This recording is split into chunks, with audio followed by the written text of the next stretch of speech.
What's going on, everybody? It's Jeff here. Welcome back to the channel. All right, guys, AMC Q1 final numbers are in for institutions. We're going to take a quick look at it just to see exactly where it stands. Are they holding? Are they folding? What has led to the decline of the price? Is it just the market pulling back? Is it shorts capitalizing?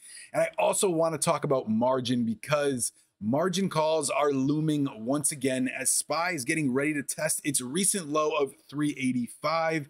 I want to give a bird's eye view on just how much is still held on margin. So months ago, we talked about that was the first thing that was going to let go and why the market was pulling. We knew that interest rates were going to rise and funds were going to start getting out of their margin positions. However, they've had trouble doing so for a couple of reasons. The main one being liquidity. Okay, you watched the crypto market crash as of recently. It had a market cap of almost 3 trillion. Now it's down to about $1.2 trillion. It's a very good indication when you see the crypto market pull very hard that the stock market is not far behind and these funds need that liquidity. So I want to give a bird's eye view of just how much is still held on margin and what can continue to happen seeing the market pull back below that 385 and continue its path to the downside. Obviously, AMC does get dragged down with this being very heavily weighted inside ETFs and the IWM, which is the Russell 2000 index as well. So we're going to cover everything. So let's get right into it. First off, as you can see here, guys, funds still holding 191 million shares long. And I know some of you guys say, listen, it doesn't matter. We don't want big money on our side. Just remember the massive run up in June was caused because of these big funds piling in on these plays. I personally have added 100 shares, 200 shares. I've showed everybody inside the group, but I do not have enough capital behind me to be able to buy 100,000, 200,000 share blocks. That is really going to put pressure on the shorts. We saw that happen last June, and seeing that these big funds are still holding a position, it gives more validity that the price has been declining for two reasons. One, like I just said, the shorts capitalizing and just the entire market pulled back. Take a look at market beat and it shows the overall for Q1. The big funds are not running from the scene, causing this massive sell-off, which is really going to take attention away from it from a lot of other retail besides obviously us apes and the media, of course. Okay, so that is good. We watched high growth take a massive blunder. And if you've seen it in some of my other videos, I've mentioned that some of these high growths are really starting to become just insanely enticing because of their valuations. We watch Upstart, which is a high of 400, all the way down to $25. It's already recovered 100% from that. You watch Roblox, even Neo's getting some recovery as some of the Chinese stocks have been hit very hard, and Lucid had a great past couple days. And it does show institutions are getting away a little bit from the blue chip. You watch Apple pull back and a couple other ones as well.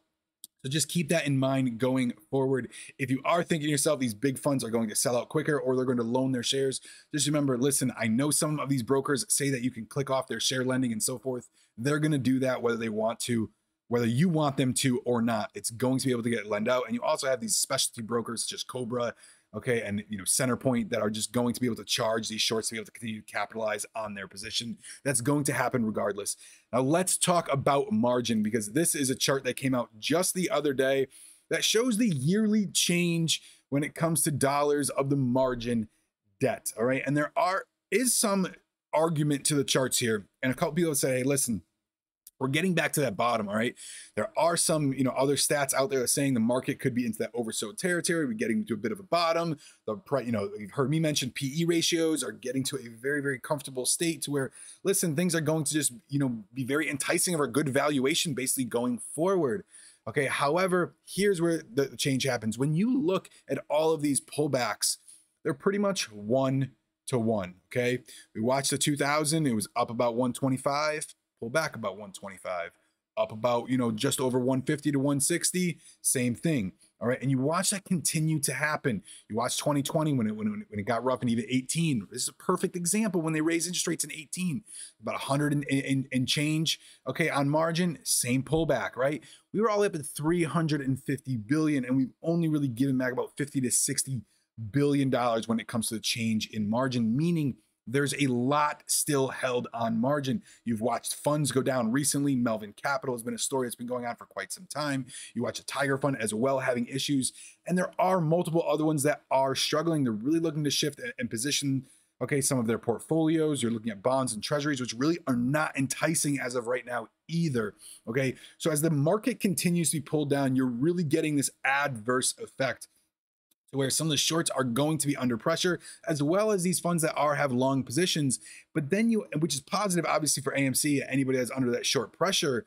However, you're also fighting the same battle that it's being drawn down because of low liquidity, low volume. There's just not any buyers in the entire market. All of these ETFs that is owns AMC that is being pulled down. So you're really having some of this adverse effect. Okay, GameStop has been beautiful to see.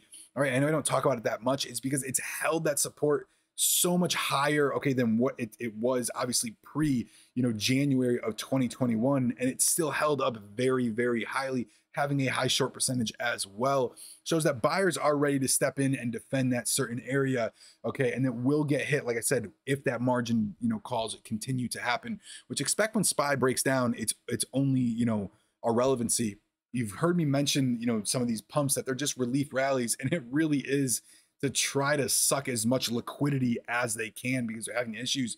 But seeing both indices having volumes, okay, and you're watching these, watch QQQ at 3.7, percent pump, on like 85 to 90% of its daily average volume, isn't going to be able to provide enough money inside the market, okay, to where they can start getting and unloading some of this margin. Just to give you guys another chart from FINRA, you could see some of the differences here. Look at January of 2022 when things were, pretty much still rocking, really well. You go back to, December, that 935, we're still sitting at 772. So yeah, has there been a change? Absolutely. They've been preparing this, right, since August of last year.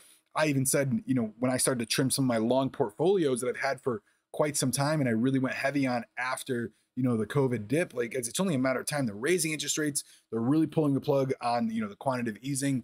The funds did the same thing. However, like I said, the liquidity wasn't exactly there.